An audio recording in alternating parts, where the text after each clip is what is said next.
A lot of cybersecurity training says that you shouldn't click on links. Don't click on that link, they say. But what happens if you have to click on a link? It could be a dodgy link or it could be a good link. Do you just take a chance and click on the link and then are forced to go through cybersecurity training like this person did? This is from Reddit. I accidentally clicked on a phishing simulation email and now I have to do a bunch of cybersecurity exercises. How's your day going? So what do you do? What do you do at home or in the office? Do you click on links and take a chance, or do you just not click on any links? Links that look good but could be dodgy links or could be a phishing email. What are you supposed to actually do? So do you copy the link into VirusTotal and then check whether the link is good or bad? But again, you need to be careful doing that, because if you copy the link into VirusTotal, it's added to a database and you could be sharing confidential information with other people. Do you use a virtual machine or something else to click on the link?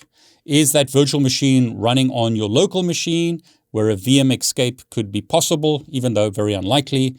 How do you make sure that you're not infected? So what I do, because I'm more paranoid than most people, is I have 2 firewalls from 2 different vendors in my home network.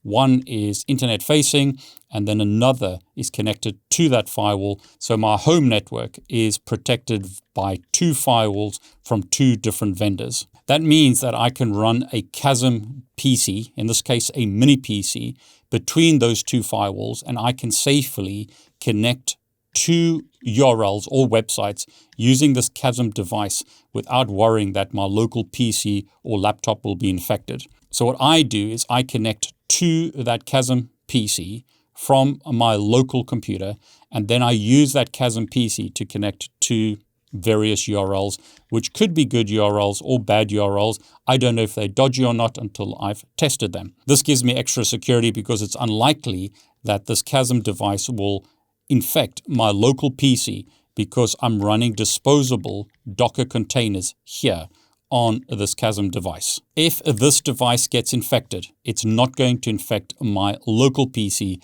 because I've got a web session opened to this Kasm device and it's using Docker containers that will be destroyed when I close the session. That gives me a lot more confidence because I'm not running anything locally. I'm making it extremely hard to infect my local PC because I've got these Docker containers that are used to connect to the internet. It's going to be a lot harder to infect my local PC this way instead of me just opening URLs locally. So how would you rate my setup? Using 2 firewalls at home from 2 different vendors and using Kasm between those 2 firewalls, in other words, in like a DMZ if you like, to access dodgy or good links on a line, thereby protecting my local computer. Would you do this? What would you recommend doing? That's enough talking. Let me show you how this works. So in this example, I'm using a Mac locally. I have opened up a web browser to my Kasm PC. This, once again, is a mini PC. This is a cheap mini PC that I purchased from Amazon and installed Ubuntu on it. Dual booted between Windows and Ubuntu, but boots by default now into Ubuntu. And I installed Kasm on it. Now, it's recommended that you don't use 26.04 of Ubuntu at the time of this recording. Kasm only supports 24.04. So make sure that you use that version of Ubuntu if you want to install this yourself. But I'm using 26.04 here, and it works okay for me. I haven't had any problems. But the recommendation from the Kasm team is to use 24.04. So I would use that if I were you. Now, I've been using Kasm for a long time. I actually wanted to create this video myself, but we reached out to the Kasm team to see if they would sponsor this video and a range of other videos that we're making about Kasm, and they agreed to do that. So please note, this video is sponsored, but I would have created this video anyway. It's just great to have the support of Kasm to cover costs on my channel and support me making these videos. Big shout out to them for doing that. The great thing about Kasm is it's free software that you can download and use personally. So you don't have to pay anything for the software. Fantastic that Kasm are supporting both a community version, if you like, as well as an enterprise version or company version. Great that we can use these kinds of products ourselves for free at home. Okay, so in this example, I'm using a Mac. I've connected to my Kasm mini PC, and I'm going to log in with my username and password. As you can see here, the dashboard comes up, but what I'm going to do is go straight to the workspaces and show you that I've installed various applications. So in this example, I'm using Chrome on a Mac. A lot of people will complain that I'm using Chrome. My preferred browser is Brave, but just for this demonstration, I want to show you that I'm using Chrome on a Mac. And what that allows me to do is open Brave in, say, a new tab on my Kasm PC. So this is actually running on my mini PC. It's not running on my local computer. As you can see here, I am still using Chrome, but I have opened up a session to Brave, and I could go somewhere like google.com or wherever and access websites and URLs in this session running on my mini computer. If I went to a bad URL, as an example, I could simply delete that session, and that session is now gone. Let's say I want to run Firefox. So let's run Firefox in a new tab. Again here, I am running Chrome on my Mac, but I have connected to Kasm, which is running Firefox. Just to point out here, notice I have tabs in Firefox. So I could go to various websites directly here.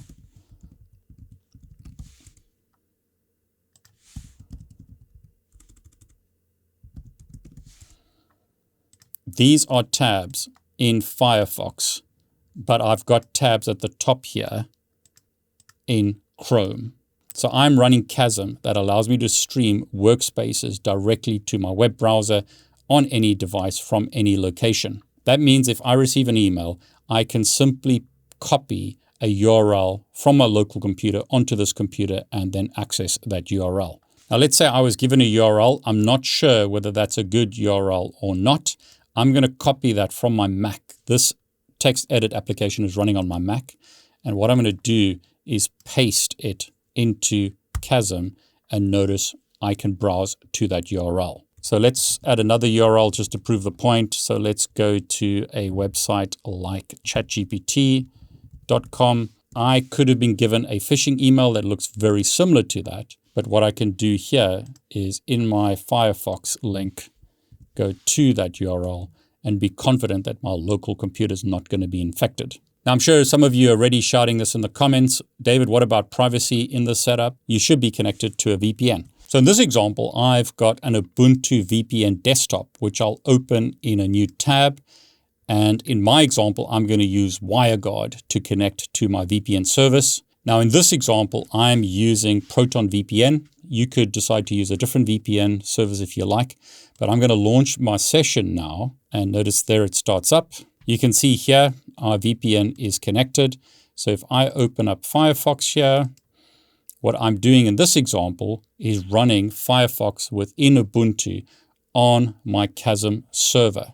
This is kind of like the movie Inception, where I'm running Ubuntu within Ubuntu. So I'm running Firefox within Ubuntu, which is running within Ubuntu on my physical mini PC. So in this case, I'm okay to show you my IP address. So what's my IP address?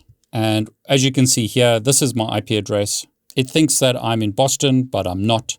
I'm actually in the UK.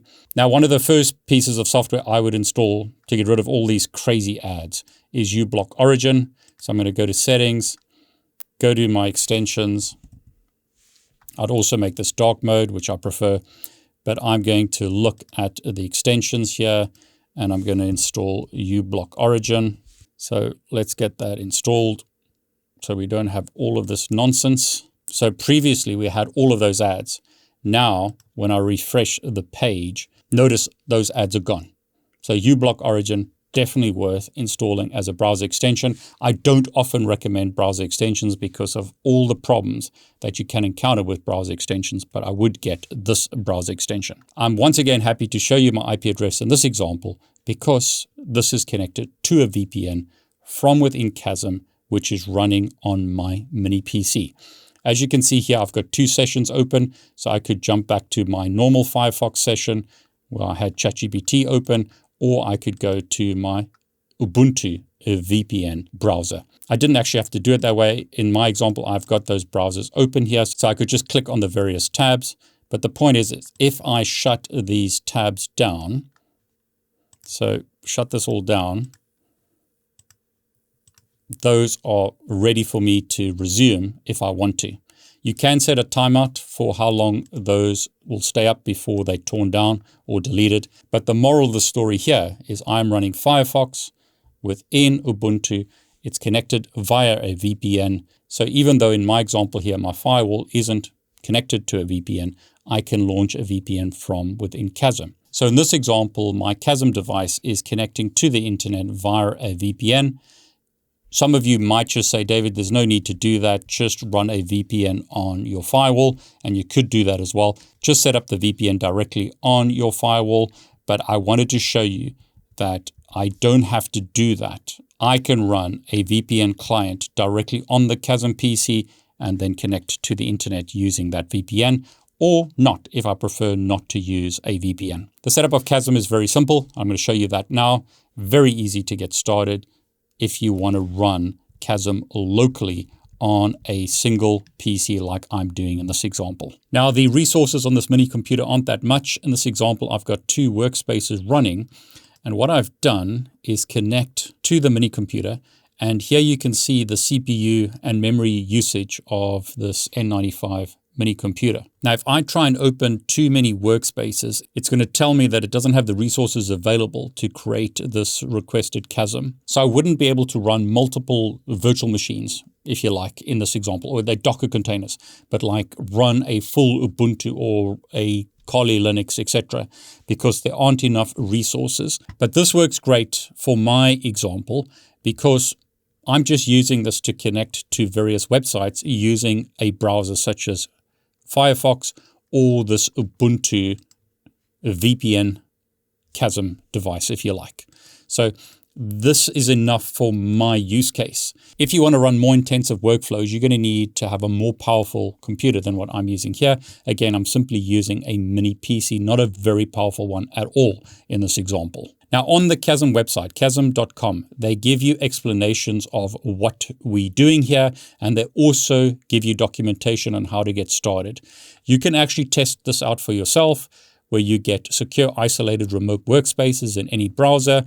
So you can try this as an example with a Linux desktop, a Windows desktop, or a cloud browser, and they give you an explanation of what's happening here. I'm not going to worry too much about that. So going back to the home page, I'm going to click on Get Started. And now they ask us, are we looking for a personal or business solution? I'm looking for a personal solution. Do I want to run this in the cloud? No, I want to host this myself, so self-hosted. And that means that I can get access to the community edition for free. So this is a no-cost version of the platform for individual users, non-profit organizations, and business testing. I think it's fantastic, once again, that we can have access to this for free, and we can simply download this and get started. So they give us information about the latest release of the Kasm Workspaces. At the time of this recording, it's 1.19. They give you information about when it was released, the SHA hash, etc., and you can download it directly from here. But what I'm going to do is go to the documentation, and I'm going to show you an example of a single server installation by simply copying the commands from their website as follows. You can do a standard install, an offline install, or an offline install on ARM64. So we've got x86, ARM64, and a standard install. I'm going to use the standard installation to make this simple. So what I've got here is a Ubuntu virtual machine. They do give you a sizing deployment aid to help you determine the hardware that you require. So as an example, I wanted to do this on a Raspberry Pi. They recommend that you don't use a Raspberry Pi because it doesn't have enough resources. But as an example here, they show you a standard deployment, 4 CPUs, 4 gig of RAM, 80 gig hard drive, gives you 70 to 150 concurrent sessions. My installation is really small. I don't need those many concurrent sessions. But if you want to get information about the requirements for hardware, have a look at their website. Again, it's not recommended that you use this on a Raspberry Pi, so hence me using a mini computer rather than a Raspberry Pi. So on this Ubuntu virtual machine, what I'm going to do is simply copy those commands, and I'll open up a terminal, and I'll paste the commands in. We're told that we need to install curl, so I'm going to say sudo apt install curl to install curl, put in my password. Curl is now installed. Now you could run each of these commands individually if you wanted to, like going to the temp directory, using curl to pull down the software. verifying the checksum and then extracting the file and then installing it. But I'm simply going to allow the software to run.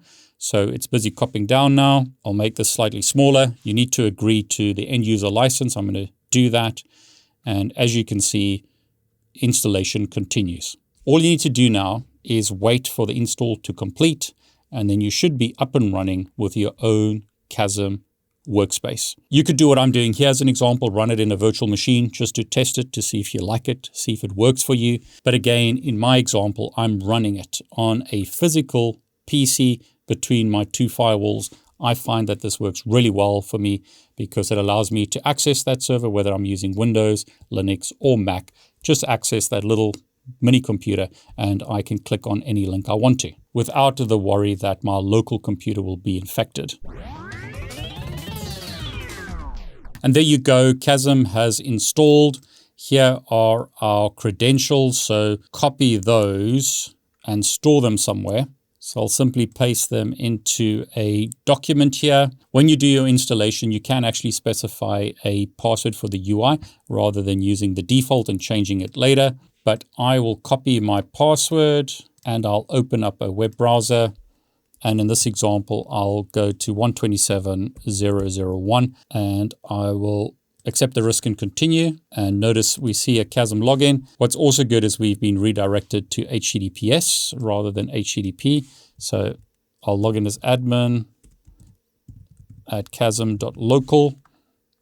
I'll paste in my password, click login. Because this is a lab, I'll save my password. You probably don't want to do that. But notice here, we've got our dashboard. And now we can decide which workspaces we want to install. So at the moment, there are none. I'll go to the registry and I'll select Brave as an example and install that. As you can see, there are a whole bunch of applications that you can install. So as an example, let's say I want to install the VPN.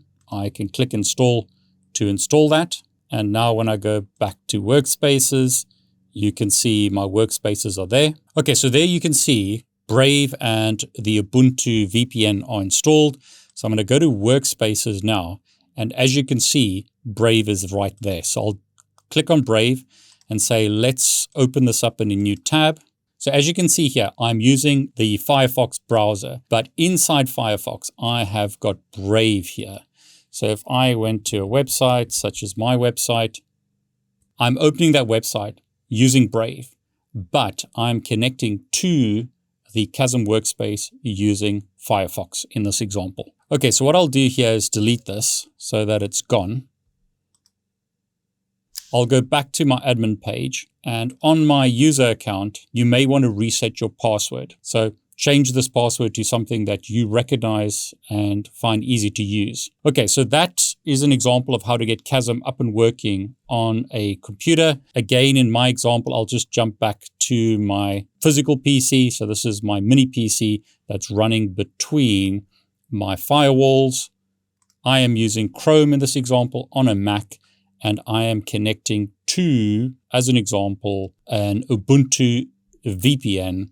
So again, I'm happy to show you my IP address in this example because, according to this, I'm based in Boston, whereas that's not where I am. I'm connecting via a VPN. Okay, so what do you think about Kasm Workspaces? Do you find this useful? How do you rate my setup with my Kasm PC between my two firewalls? Is this something you would use, or do you use something else? Let me know in the comments.